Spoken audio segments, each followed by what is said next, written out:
ओम नमः शिवाय। आज की अवेकनिंग में आप सबका स्वागत करती हूँ। आज हम बात करेंगे जन्म, कर्म, भाग्य और संबंध पर। पूर्व जन्म के कर्म के आधार पर हमारा जन्म होता है। कर्म जो हमारे संचित कर्म होते हैं और प्रारब्ध कर्म होते हैं। प्रारब्ध कर्म भी संचित कर्म में जुड़े हुए होते हैं, जिसके आधार पर हमें सब भोगना पड़ता है। जो भी हम जिस जीवन में कर्म करते हैं वह संचित कर्म होते हैं। जैसे हम एक बैंक में कुछ पैसे जमा करते हैं, उस आधार पर हमारे पास कलेक्शन होती है। ठीक उसी प्रकार हमारे कर्म हैं। जो हम कर्म करते हैं वो हमारे अकाउंट में ऊपर वाला लिखता रहता है। अगर हमने अच्छे कर्म करे हैं तो एक अच्छा कर्म के दाता होते हैं, और अगर हमने कोई बुरे कर्म करे हैं तो उसका भी हिसाब उसके पास होता है। कहा जाता है कि माता पिता चुनने की एक बच्चे को अधिकार दिया जाता है कि वे स्वयं अपने माता पिता चुने। जन्म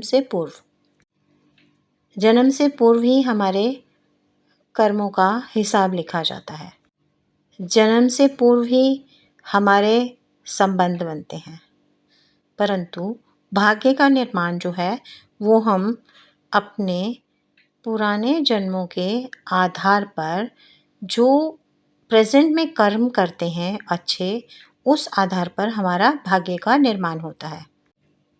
एक बच्चे का माता पिता से जो संबंध होता है उसी के आधार पर उसके आसपास जो रिश्ते होते हैं, भाई बहन, चाचा ताऊ, बुआ, नाना नानी, दादा दादी, मामा मामी और जो भी रिश्ते हैं, मौसी, वो सब उसी आधार पर होते हैं। ये सब रिश्ते भी माता पिता से जुड़े हुए होते हैं। कुछ संबंध ऐसे रिश्ते होते हैं जो कि भगवान उन रिश्तों को हमारे रिश्तों में नहीं जोड़ पाता, तो उन्हें हमें अपने आसपास रहने वाले पास पड़ोस और रिश्तेदार के अलावा दोस्तों में बदल देता है, जो हमें उम्र के हर पड़ाव में मिलते हैं, हमारे बचपन से लेकर और हमारे बुढ़ापे तक। आपने अक्सर ये देखा होगा कि हमें जो कुछ रिश्ते ऐसे मिलते हैं जो कुछ समय के लिए होते हैं, कुछ रिश्ते ऐसे होते हैं जो हमारे आजीवन चलते रहते हैं। मैं माँ बाप, चाचा चाची और मामा मामी, नाना नानी, दादा दादी, इनकी बात नहीं कर रही हूँ। मैं सिर्फ उनकी बात कर रही हूँ जैसे जो हमारे फ्रेंड सर्कल में होते हैं या जो हमारे मित्र अलग से बनते हैं, मैं उनके बारे में बात कर रही हूँ। कि कुछ रिश्ते ऐसे होते हैं कि वो हमारे जन्म के साथ जैसे हमारे फ्रेंड्स बनते हैं बहुत बचपन के, और वो ताउम्र चलते रहते हैं।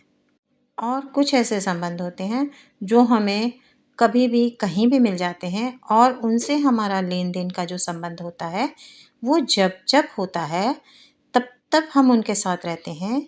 जब उनसे हमारा संबंध खत्म हो जाता है तब हम उन्हें, या तो हम उन्हें छोड़ते हैं या वो हमें छोड़कर चले जाते हैं।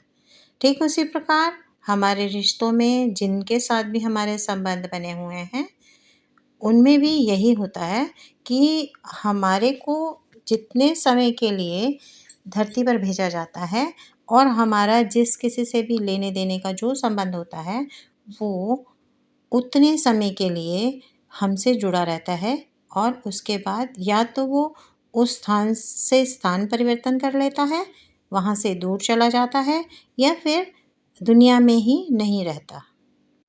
हमारा संबंध, अगर हमने किसी से कुछ पैसा लिया है तो हमने उसको चुकाना है, तो हम उसका पैसा किस तरीके से चुकाते हैं, वो चाहे रिश्ते में हो, चाहे हमारे फ्रेंड सर्कल में हो या किसी में भी हो, हमें उसको चुकाना ही पड़ता है। और यदि हमने किसी से सेवा लेनी है या किसी की सेवा करनी है तो उसका भी हिसाब हम ठीक उसी प्रकार करते हैं जैसे कि उसने हमारे साथ पिछले जन्म में हमसे जो दिया लिया, ठीक वैसे ही किया जाता है। जन्म, कर्म और संबंध तो इस प्रकार हुए, अब हम बात करते हैं भाग्य की। भाग्य का निर्माण कैसा होता है? हमारे पिछले कर्मों के आधार पर हमारा जन्म होता है, लेकिन जो भी हम कार्य इस वक्त करते हैं, यानी प्रेजेंट में जो भी हम अच्छा कार्य करते हैं, उससे हमारे भाग्य का निर्माण किया जाता है। जैसे अगर हमारे माता पिता का भी अच्छा कोई कार्य होगा तो उसका भी फल हमारे बच्चों को मिलता है। ठीक उसी प्रकार जो हम कार्य करते हैं, अच्छे कार्य की बात कर रही हूँ, जो भी अच्छे कार्य किए जाते हैं उसका हमें भाग्य में कन्वर्ट होके मिलना पॉसिबल होता है। कर्म बुरे से भी भाग्य का निर्माण होता है। अगर आप बुरा कर्म करते हैं तो उससे भी आपके भाग्य का निर्माण होता है। परंतु यदि आप देखेंगे कि आप अच्छे कर्म कर रहे हैं, सत्कर्म कर रहे हैं, भगवान की भक्ति कर रहे हैं, सबकी मदद कर रहे हैं, तो उस आधार पर आपके कर्मों की गिनती बढ़ती है और आपको भाग्य में उन्नति मिलती है। एक उसकी छोटी सी स्टोरी शेयर करना चाहूँगी। जैसे कि हमारा एक बैंक में अकाउंट होता है और एक बैंक में लॉकर होता है। लॉकर में रखे हुए सामान की एक चाबी मैनेजर के पास होती है और एक आपके पास होती है। जब हम अकाउंट का पैसा निकालते हैं तो वो हम ईज़िली निकाल सकते हैं। तो ये तो हमारे कर्म के आधार पे हुआ। लेकिन यदि हम भाग्य की बात करें तो जब हम लॉकर में रखा हुआ पैसा या सामान, गोल्ड आदि या कुछ भी पेपर्स ऐसे निकालते हैं जो लॉकर में पड़े हैं, उसके लिए हमारे पास जो एक चाबी है वो और जो मैनेजर के पास चाबी है वो दोनों ही लगती हैं तभी वो खुलता है। इसका मतलब जब हम अच्छे कार्य करते हैं, सत्कर्म करते हैं, तो जो परमात्मा है वो जो हमारे द्वारा किए गए कार्य हैं उनका हमें परिणाम देने के लिए अपनी दूसरी चाबी लगा देता है, जब हम अपनी पहली चाबी से अपने अच्छे कर्मों का निर्माण करते हैं। ठीक उसी प्रकार हमारे भाग्य का निर्माण होता है। आज की डेट में मेरे पास 121 सब्सक्राइबर हो गए हैं। उन सभी का मैं आभार व्यक्त करती हूँ दिल से, क्योंकि उन्होंने मुझे सपोर्ट किया। मैं चाहती हूँ कि मुझे अधिक से अधिक लोग सपोर्ट करें, क्योंकि मैं ये जो कार्य है कुछ ऐसे ज़रूरतमंद लोगों और जानवरों के लिए करना चाहती हूँ जो बोल नहीं पाते हैं, तो उनकी सेवा में इसको लगाना चाहती हूँ। तो अगर जो भी सब्सक्राइब नहीं कर पाए हैं तो प्लीज़ उसे सब्सक्राइब करिए, अधिक से अधिक लोगों में शेयर करें। ये आपका छोटा सा सहयोग मेरे को बहुत मदद देगा। आज के लिए इतना ही, मिलते हैं अगली जर्नी में, तब तक के लिए राधे राधे।